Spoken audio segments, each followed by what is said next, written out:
అంతర్జిల్లా నేరస్తుడు కంచర్ల మోహన్ ను అరెస్టు చేశామని, నిందితుడిపై 40 క్రైమ్ కేసులు ఉన్నాయని విజయవాడ సిపి రాజశేఖర్ బాబు తెలిపారు.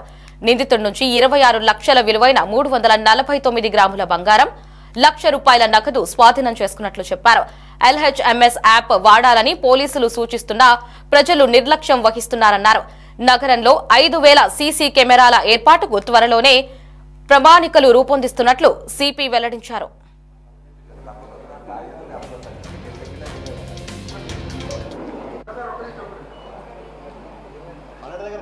కంచర్ల మోహన్ అలియాస్ రాజు అనే ఒక అంతర్రాష్ట్ర నేరస్తుడిని ఈరోజు పట్టుకోవడం జరిగింది. ఇతను దాదాపు 40 అఫెన్సెస్లో అంతకుముందు 40 అఫెన్సెస్ చేస్తున్నాడు. ముఖ్యంగా ఇతను హౌస్ బ్రేకింగ్ బై నైట్, అంటే రాత్రిపూట ఇంటి తాళాలు పగలగొట్టి ఇతను అఫెన్సెస్ చేస్తుంటాడు.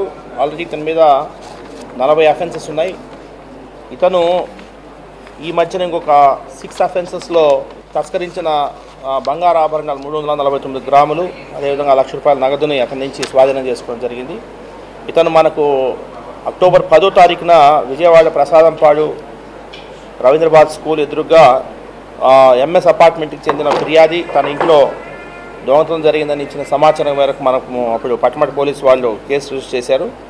అతను రాత్రి 9:30 నుంచి ఉదయం 7:30 లోపల ఇతను కిటికీలో నుంచి మెయిన్ డోర్ యొక్క బోల్ట్ తీసి మెయిన్ డోర్స్ ఓపెన్ చేసి ఇంట్లోకి ప్రవేశించి బెడ్రూమ్లో కబోర్డ్లో ఉన్న 2 బంగారు నాంతాడులు, అదేవిధంగా చెవిదిద్దులు, ₹2,20,000 దొంగతనం చేశారు. దీని మీద కేసు నమోదు చేసి ఈ కేసుని సెంట్రల్ క్రైమ్ పోలీస్ వారికి బదిలీ చేయడం జరిగింది. ఎందుకంటే ఇది గ్రేవ్ క్రైమ్ కాబట్టి CCS వారు క్రైమ్ ఏదైతే ఉందో పట్టమట పోలీస్ స్టేషన్లో జరిగిన నేరాన్ని వారు దర్యాప్తు చేస్తూ ముఖ్యంగా డీసీపీ క్రైమ్ తిరుమలేశ్వర రెడ్డి, అదేవిధంగా అడిషనల్ డీసీపీ రాజారావు పర్యవేక్షణలో క్రైమ్ ఏసీపీస్ వెంకటేశ్వర్లు, అదేవిధంగా లక్ష్మీనారాయణ వాళ్ళ సిబ్బందితో ప్రత్యేక బృందాలుగా ఏర్పడి ఈరోజు ఒక మంచి నేరస్తుని పట్టుకోవడం జరిగింది. మిగతా జిల్లా పోలీస్ యంత్రాంగానికి కూడా మనం చెప్పడం జరిగింది. ముఖ్యంగా ఇతని మీద Visakhapatnam, Kakinada, east Godavari, west Godavari, Konaseema, Rajahmundry, Eluru, Krishna, NTR, Guntur, Prakasam, Hyderabad వీటిలో 40 కేసులు ఉన్నాయి. ఇప్పుడు మాకు దొరికిన ప్రాపర్టీ 26 లక్షల విలువ చేసే ప్రాపర్టీ ప్రకాశం జిల్లా ఒంగోలు తాలూకా పోలీస్ స్టేషన్లో ఒక దొంగతనం చేస్తున్నాడు.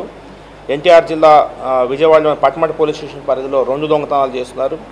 అదేవిధంగా చిలకలూరుపేట పోలీస్ స్టేషన్ పరిధిలో ఒక దొంగతనం, కోనసీమ అమలాపురంలో ఒక దొంగతనం, ప్రకాశం జిల్లా దోర్నాల్ పోలీస్ స్టేషన్ పరిధిలో ఒక దొంగతనం, అదేవిధంగా బాపట్ల జిల్లా అద్దంకి పోలీస్ స్టేషన్ పరిధిలో ఒక దొంగతనం చేసి ఉన్న క్రైమ్స్లో పట్టుబడిన బంగారాన్ని ఈరోజు మీకు స్వాధీనం పరచడం జరిగింది.